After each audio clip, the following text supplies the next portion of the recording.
وسلام علیک یا رسول اللہ صلی اللہ تعالی علیہ وآلہ وسلم۔ سب سے پہلے دعا گو عزیزی مولانا ضیاء الحق صاحب ازہری صاحب کہ ان بچوں کے لیے جن کا ختنہ مسنونہ ہونا ہے، اللہ تعالیٰ انہیں دین کا غازی و سپاہی بنائے، عمر دراز فرمائے ہیں۔ کافی وقت ہو چکا ہے، علماء اور شعراء کرام سے آپ سب محظوظ ہوتے آ رہے ہیں۔ رسول برکت کے لیے حاضر ہوا ہوں، بمشکل تمام 5 منٹ میں اپنی باتیں عقیدت کے ساتھ رکھوں گا اور اس کے بعد صلاۃ و سلام بارگاہ رسالت مآب میں پیش کیا جائے گا۔ درود پاک کا ورد ایک بار اور کریں، اللہم صلی علی سیدنا و شفیعنا و نبینا و مولانا محمد مبارک وسلم صلی علیہ صلاۃ و سلام علیک یا رسول اللہ صلی اللہ تعالی علیہ وآلہ وسلم۔ ختنہ حضرت ابراہیم علیہ السلام کی سنت ہے،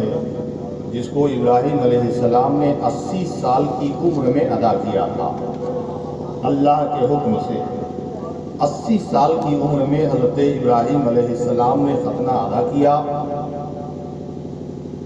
حضرت ابراہیم ہی ہیں جنہوں نے اپنے بیٹے حضرت اسماعیل کو مینا کی وادی میں لٹا کر ہاتھ میں چھری لے کر اسماعیل کی گلے پہ چھری چلا کر کہا تھا، اے مولا انی وجہت وجہی للہ فاطر السماوات والارض حنیفا وما انا من المشرکین ان صلاتی ونسکی ومحیای ومماتی للہ رب العالمین۔ مولا میں تیرے لیے، میرا گھر تیرے لیے، میرا در تیرے لیے، میری اولاد تیرے لیے، میری کائنات تیرے لیے، میں دنیا میں ہوں تیرے لیے اور دنیا سے جاؤں گا تیرے لیے۔ رب نے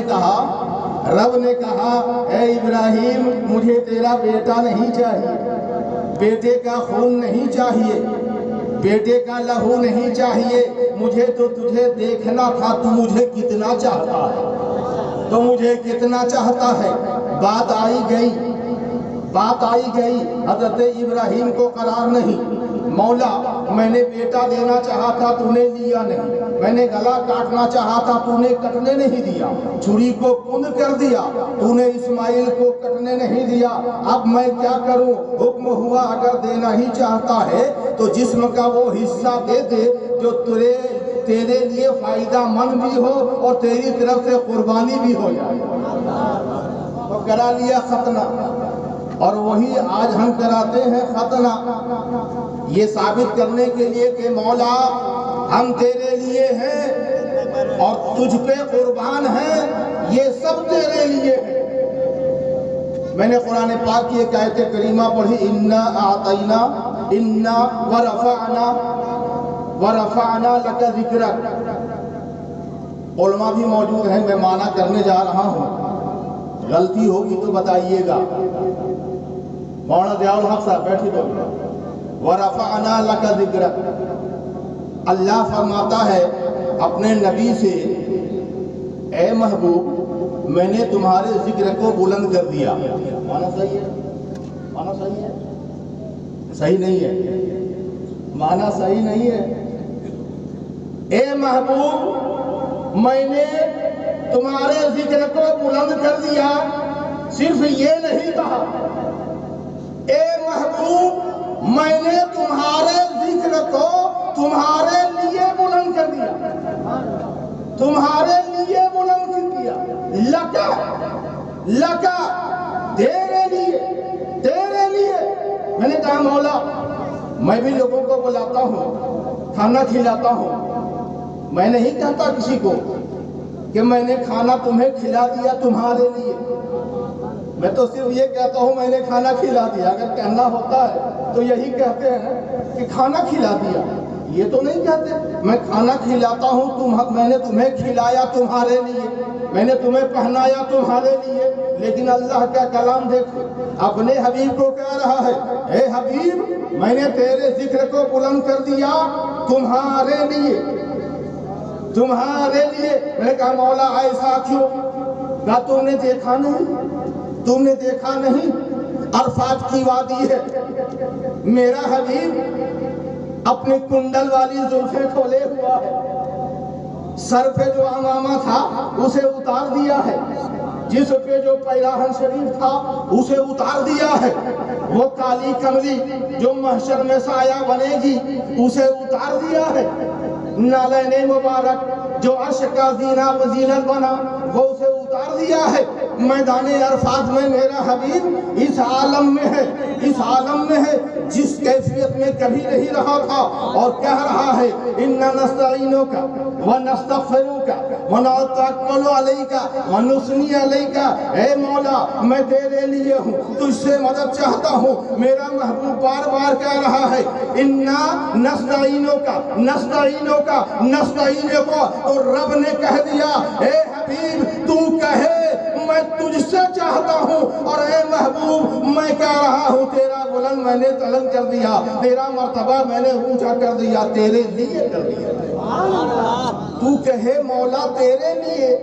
میں کہوں حبیب تیرے لیے، تو محبوب بن کر کہے تیرے لیے، میں محب بن کر کہوں تیرے لیے، میں خالق بن کر کہوں تیرے لیے، تو مخلوق بن کر کہے تیرے لیے، نہ تیرے لیے میں، میرے لیے تو میں، نہ تو جدا ہے نہ میں جدا ہوں، تو ہی محبوب ہے میں ہی سبحان اللہ سبحان اللہ، کوئی جدا نہیں۔ یا رسول اللہ، اسی لیے زندہ باد۔ میرے ذہن میں یہ بات پیدا ہوئی، اے خدا تو نے 1,24,000 نبیوں کو پیدا کیا، کسی نبی کے لیے کہا اے آدم میں نے تمہیں خلت دے دیا تیرے لیے، اے ابراہیم میں نے تجھے مرتبہ دیا تیرے لیے، اے موسیٰ میں نے تجھے کلیم بنایا تیرے لیے، اے عیسیٰ میں نے روح اللہ بنایا تیرے لیے، تو نے کہا نہیں میں نے کسی کے لیے نہیں کہا، میں نے کہا حبیب کے لیے کیوں کہا، حبیب کے لیے کیوں کہا؟ تو جواب ملا سنو،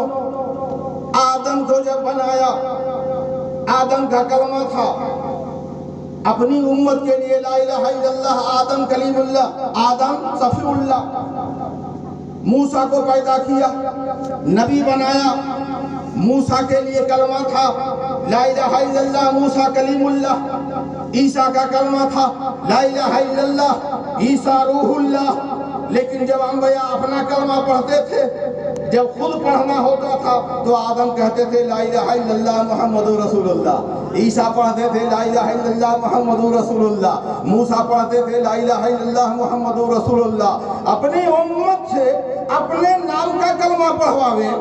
اور خود محمد کا کلمہ پڑھے، تو رب نے کہا اے محبوب وَرَفَعْنَا لَكَ ذِكْرَكَ، میں نے آدم سے لے کر عیسیٰ تک کی زبان پر تیرا ہی ذکر بلند کر دیا ہے، تیرا مرتبہ بلند کر دیا ہے، تیری عظمت کے لیے، تیری رفعت کے لیے، تیری بڑائی کے لیے، تیری شان کے لیے، تیرے شان کو دوبالا کرنے کے لیے محبوب میں نے تیرے ذکر کو بلند کر دیا۔ اور اتنا ہی نہیں، میں نے غور کیا ایک حدیث پاک میں جو حدیث قدسی ہے، حدیث قدسی کسے کہتے پتہ ہے؟ حدیث قدسی جبرائیل نے بیان کیا ہو، حضرت جبرائیل نے بیان کیا، حدیث قدسی میں ہے لولاک لما خلقت الافلاق، لولاک لما خلقت الارض، لولاک لما خلقت الدنیا۔ اے محبوب اگر تجھے بنانا مقصود نہ ہوتا میں کچھ نہ بناتا، میں کوئی چیز نہ بناتی، میں بناتا نہ آسمان کا سامیانہ ہوتا، نہ زمین کا فرش ہوتا، نہ یہ دریا بہائے جاتے، نہ پھولوں میں خوشبو ہوتی، نہ آبشاروں کے نغمے ہوتے، نہ انسانوں کی جماعت ہوتی، نہ انبیاء کا جھلمٹ ہوتا، نہ اتقیاء کی جماعت ہوتی، نہ علماء ہوتے، نہ صالحین ہوتے، نہ اتقیاء، نہ اصفیاء، نہ اغواص، نہ اختاب، نہ اوتاب، نہ نجبہ، نہ قطبہ، نہ فقہ، نہ مفکرین، نہ مفسرین، نہ مبلغین، نہ انسانوں کی جماعت ہوتی، کچھ نہ ہوتی، تو میری سمجھ میں آ گیا وَرَفَعْنَا لَكَ ذِكْرَكَ، پہاڑوں کی بلندی محبوب تیرے لیے ہے، زمینوں کا بچھاون تیرے لیے ہے، آسمان کا شامیانہ محبوب تیرے لیے ہے، نبیوں کو